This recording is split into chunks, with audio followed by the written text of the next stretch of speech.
پہ اترانے والوں، جانے نماز نے کہہ دیا کہ جس کے دل پاک و صاف نہیں ہے بغض و کینے سے، ان کے سجدے ان کے سر کے اوپر نہیں جاتے، ان کی نمازیں ان کے سر کے اوپر نہیں جاتی، ان کی دعائیں ان کے. اس کا مطلب صرف نماز پڑھ کے بھی چھٹکارا نہیں ہے. قرآن کہتا ہے عاملۃ ناصبۃ تصلی نارا حامیہ. قرآن میں چھوڑا ہی کچھ نہیں ہے. یہ بھی قرآن کا معجزہ ہے. گنی ہوئی آیتوں میں قرآن نے سب بیان کر دیا ہے. ولا رطب ولا یابس الا فی کتاب مبین. ہر رطب و یابس کو قرآن میں بیان کر دیا گیا، کھول کے بیان کر دیا گیا. قرآن کہہ رہا ہے عاملۃ ناصبۃ تصلی نارا حامیہ. عمل کر کے آئیں گے، محنت کر کے آئیں گے، پھر بھی جہنم میں ڈالے. بے عمل نہیں، عمل ہوگا، عمل، محنتیں ہوگی، محنتیں. وجہ ان کے دل صاف نہیں ہوں گے. پڑوسیوں کے لیے، بھائیوں کے لیے، بہنوں کے لیے، پھوپھیوں کے لیے، چچا تایوں کے لیے، دوستوں کے لیے، یاروں کے لیے. بلکہ قیامت کی نشانی میں نشانی یہ بھی ہے، ہاتھ ملیں گے، دل نہیں ملیں گے. عید پہ گلے تو ملتے ہو، سینے سے سینہ ملتا ہے، دل کب ملا؟ اور ایک بات آپ کو بتاؤں، حضور نے جنتی ہونے کی نشانی بیان کی. آقا نے فرمایا اے انس، صبح اس حال میں کرنا کہ تیرے دل میں کسی کے لیے کینہ نہ ہو. آقا فرماتے، سن لیں حدیث پاک کا مفہوم. کیا فرمایا؟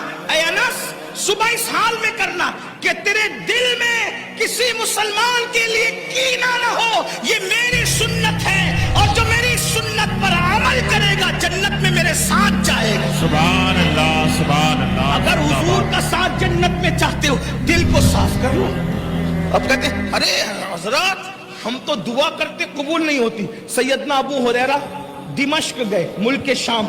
جب دمشق گئے تو لوگوں نے کہا اے صحابی رسول آپ دعا کیجئے. توجہ کرنا، آپ دعا کیجئے، صحابی کی دعا ہم سب کے حق میں قبول ہوگی. حضرت ابو ہریرہ نے فرمایا ایک ہی شرط پہ دعا کروں گا. توجہ ہے نا آپ کی توجہ؟ بہت اچھے سے سن رہے ہو، لیکن مزید توجہ، بہت اہم موڑ پر گفتگو آ رہی ہے. کیا فرمایا؟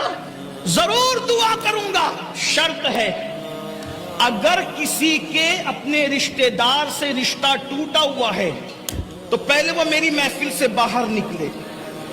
کیونکہ رشتہ داروں کے لیے کینے والوں کے درمیان میں دعا نہیں کروں گا.